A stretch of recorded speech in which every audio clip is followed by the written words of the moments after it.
Washington's still on the wrong track and we need change. The status quo is not on the ballot. We're going to see change in Washington. The question is, in what direction do we go?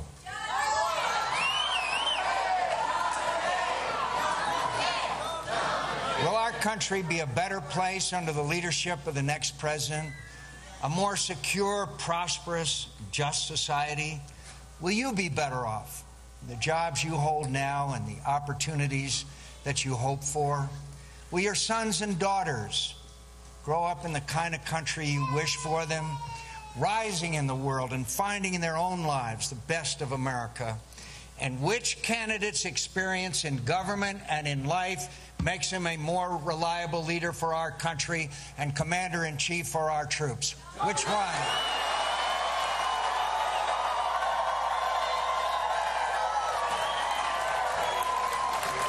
Who's ready to lead? In time of trouble and danger for our country, who will put our country first? My friends, I set out on my own campaign for president many months ago. I promised at the beginning to be straight with the American people, knowing that even those who don't agree with me on everything would expect at least that much. I didn't just show up out of nowhere.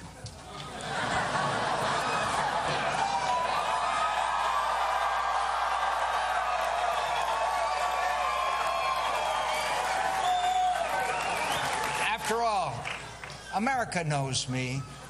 You know my strengths and my faults. You know my story and my convictions. And though familiarity in politics can be both helpful to a candidate or not so helpful, it does at least fill out the picture and answer the essential question.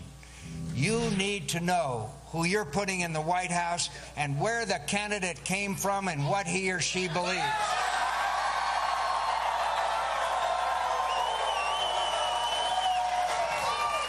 And you need to know before it's time to choose. In 21 months, my friends, during hundreds of speeches, town halls, and debates, I've kept my promise to level with you about my plans to reform Washington and get this country moving again. As a senator, I've seen the corrupt ways of Washington and wasteful spending and other abuses of power. And as president, I'm going to end them whatever it takes.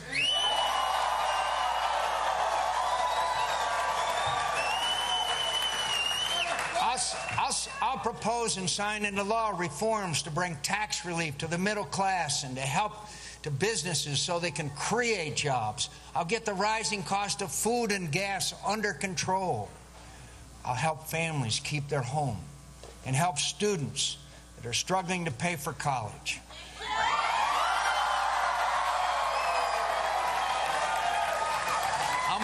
I'll make health care more accessible and affordable. I'll impose a spending freeze on all but the most vital functions of government.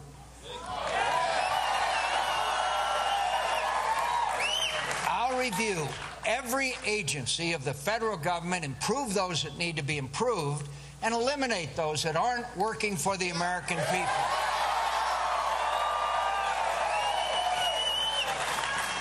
I'll confront the $10 trillion debt. The $10 trillion debt on you that the federal government has run up. And I'll balance the federal budget by the end of my term in office.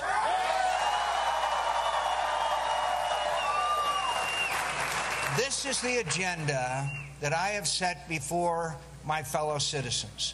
And the same standards of clarity and candor must now be applied to my opponent. Even at this late hour in the campaign, there are essential things we don't know about Senator Obama or the record that he brings to this campaign.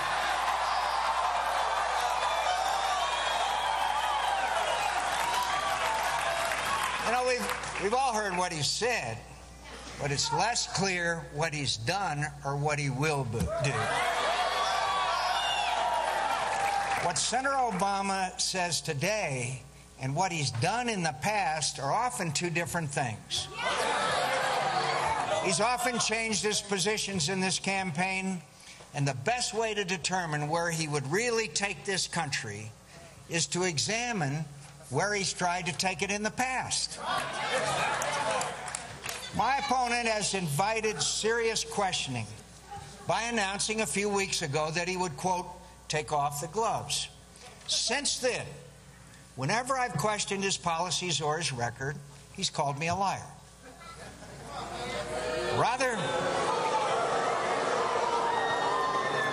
Rather than answer his critics, Senator Obama will try to distract you from noticing that he never answers the serious and legitimate questions he's been asked.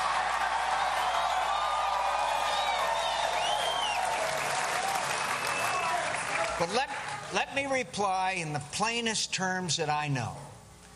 I don't need lessons about telling the truth to the American people. And were I ever to need any improvement in that regard, I probably wouldn't seek advice from a Chicago politician.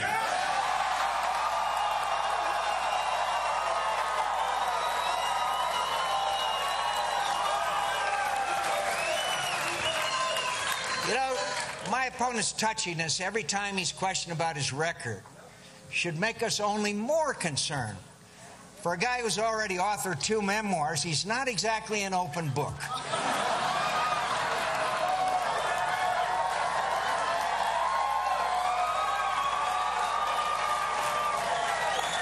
You know, it's as if somehow the usual rules don't apply. And where other candidates have to explain themselves in their records, Senator Obama seems to think he's above all that. Whatever the question, whatever the issue, there's always a backstory with Senator Obama. All people want to know is, what has this man ever actually accomplished in government? What does he plan for America? In short, who is the real Barack Obama? But my friends, you ask such questions, and all you get in response is another angry barrage of insults.